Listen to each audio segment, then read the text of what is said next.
Facebook মেসেঞ্জারের নতুন একটি সমস্যা দেখা দিচ্ছে অনেকের ফেসবুক আইডিতে। ফেসবুক মেসেঞ্জার যখন ওপেন করছেন, ওপেন করার পর অ্যাক্টিভ লিস্টে কাউকে দেখা যাচ্ছে না।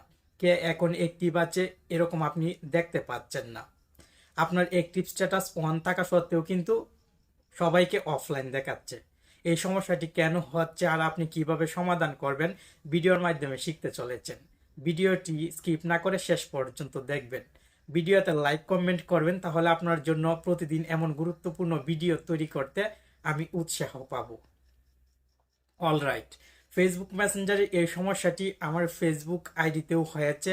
ফলে ফেসবুক মেসেঞ্জার অ্যাপটি আমি আপডেট করেছি, সেই সঙ্গে ফেসবুক মেসেঞ্জারের কিছু গুরুত্বপূর্ণ সেটিংসও অ্যাপ্লাই করে দেখেছি।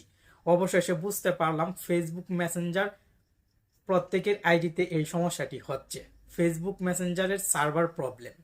আপনার ফেসবুক আইডিতেও যদি এমনটা হয় যে সবাইকে অফলাইন দেখায়, আপনার ফেসবুক আইডির অ্যাক্টিভ স্ট্যাটাস অন থাকলেও, তাহলে আপনাকে কোনো চিন্তা করতে হবে না এবং কোনো সেটিংস পরিবর্তন করতে হবে না। যেহেতু ফেসবুকের এই প্রবলেমটি সবারই হচ্ছে, তাই আপনি ধৈর্য ধরে অপেক্ষা করুন। আশা করি খুব দ্রুতই ফেসবুক টিম এই সমস্যাটি সমাধান করে দিবে এবং ফেসবুক মেসেঞ্জারে অ্যাক্টিভে যারা থাকবে তাদের আইডিগুলো আপনি অ্যাক্টিভ লিস্টে দেখতে পাবেন। এই ভিডিওটি করার উদ্দেশ্য হলো অনেকেই অনেকভাবে চেষ্টা করছেন এবং হতাশ হয়ে যাচ্ছেন। আশা করি ভিডিওটি দেখে আপনি উপকৃত হয়েছেন এবং চিন্তামুক্ত হয়েছেন। ভালো থাকুন, সুস্থ থাকুন। আপনার তো আবার দেখা হচ্ছে গুরুত্বপূর্ণ আরো একটি ভিডিওতে। আল্লাহ হাফেজ।